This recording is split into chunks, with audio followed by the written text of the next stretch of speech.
By the time God of War 1 begins, Kratos has already committed the most evil act most people could ever experience. In a series where we play as a character while he destroys an entire era of history, somehow his past is even worse. Yeah, in other words, bro is evil. But today I'm going to explore exactly how evil, from epic pranks on a boat captain to actual fistfights with children. Let's start with the least evil and work our way up. Number 1, grave robbing. In God of War 1, Kratos has to climb his grandfather to find a box in a temple that holds a power to destroy a god. It's not weird though, because he didn't know it was his grandfather. It's not weird. Anyways, to solve a puzzle, Kratos needs 3 different skulls.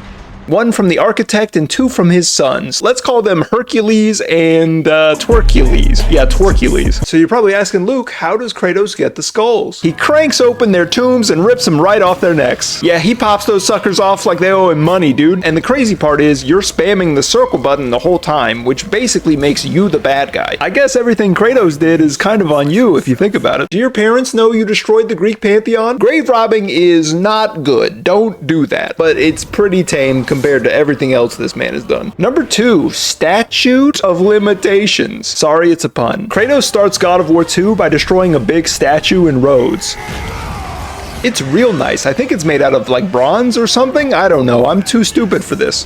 And to make it worse, the statue was given sentience like 10 minutes before Kratos destroyed it. Basically, it was a newborn statue, like a little baby statue in a statue man's body. It's time to end the sentence, I think. The people of Rhodes loved it and he broke it. So that's pretty evil. Number 3, insidious aura. I don't know if you've noticed, but Kratos kind of has a vibe about him. He's off-putting to most people. Kind of brings bad luck. Maybe it's the ashes of his wife and child that will forever stain his body with his horrific actions. Nah, it's probably just his bald head. But for real, the man is a walking apocalypse. Every boat he has ever ridden on has been attacked by an ancient sea monster. Oh, shit. I'm just saying, it's a bad look. One time, his aura was so sinister that he was walking up to this lady and she started bugging. Brother, she was absolutely tweaking. Oh, shit. And then she took a tumble. A little oopsie daisy over the edge there, and you already know she broke all her bones. Now, technically, Kratos never touched her. I'm not a lawyer. I mean, I'm barely even conscious right now, but I really don't think that argument would hold up in court. Number 4, God of Alabama. The biggest revelation in the God of War series is that Zeus is actually Kratos' father. Spoiler, sorry about that. Sorry for those crazy God of War spoilers. Hopefully all the coma patients from 2007 can forgive me. Anyway, Zeus is Kratos' father, which makes sense because Zeus is the father of like 90% of the Greek world, including the Greek pantheon of gods. Anyone here play God of War 3? Oh, you played it? Did you do any spicy mini games? Yeah, there's a part in God of War 3 where Kratos his sister, Aphrodite. Why does no one ever talk about that? Kratos is like Alabama John Wick, blasting his way through Greece to destroy his father and only taking breaks to smash his sister? They're straight up siblings, brother. What's that all about? Is nothing sacred to this man? Don't drain your blade of Olympus at the family reunion, you bald bastard. Number 5, time travel. Now, there's nothing inherently evil about time travel, but it's what you do with it that matters. Like if I could time travel, I'd go find whoever invented Oreos and I'd say, look, motherfucker, why don't you start with the double stuffed and we'll work our way up from there? Sorry, I'm sorry. That's not related to the video. I just think about that a lot. Am I crazy for thinking Kratos could have gone back in time and stopped himself from slaying his family? Is that a hot take? Obviously, I don't have a master's degree in time law, but like, I feel like he could have just stopped himself from doing that? I don't know, dude. Drop a comment down below if you're a time traveler. Anyways, Kratos used it to go back in time and bring arguably worse people to the present to fight the gods, and he didn't even give them pants or anything. They're hanging dong, brother. Is it funny to anyone else that despite bringing them to the future to fight the gods and basically saving their lives, Kratos still has to kill like 3 titans in this game? It just goes to show you can't trust anyone taller than the Colossus of Rhodes. Rip, buddy. Sorry you were born during a God of War game. What was I talking about? Oh yeah. Bringing titans to the present was pretty bad for the world, so I'm calling it evil. Number 6. I'm gonna call this one cruel and unusual. Kratos has fought thousands of dudes, and at least 3 of them had it coming, like Theseus, for example. He's kind of a tool, and Kratos wasn't even trying to fight him, really, but it's God of War, so you already know somebody's not leaving. But did he have to slam his head with the door 12 times? 3 is understandable. 7 is definitely pushing it. But 12? Uh-oh.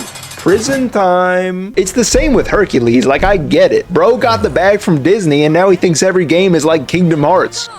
But you can let him know without destroying his entire skull. He needs that, man. It just seems like Kratos could end things pretty quickly in most fights, but he loves pressing that circle button, man. Number 7, throwing hands with kids. This is where the evil really kicks in if it somehow hasn't already. As part of his journey to stop the god of death and ghost of Sparta, Kratos has to relive some of his childhood memories. Unfortunately, Kratos was already bald as a child, so all of the memories are terrible. As a result, he starts throwing hands with a child version of himself, and by throwing hands, I mean just throwing kids. Yeah, to an outsider, it looks like Kratos is kicking some bald kid's ass, and the bald man looks incredibly angry, but you can tell deep inside he's always wanted to yeet an infant.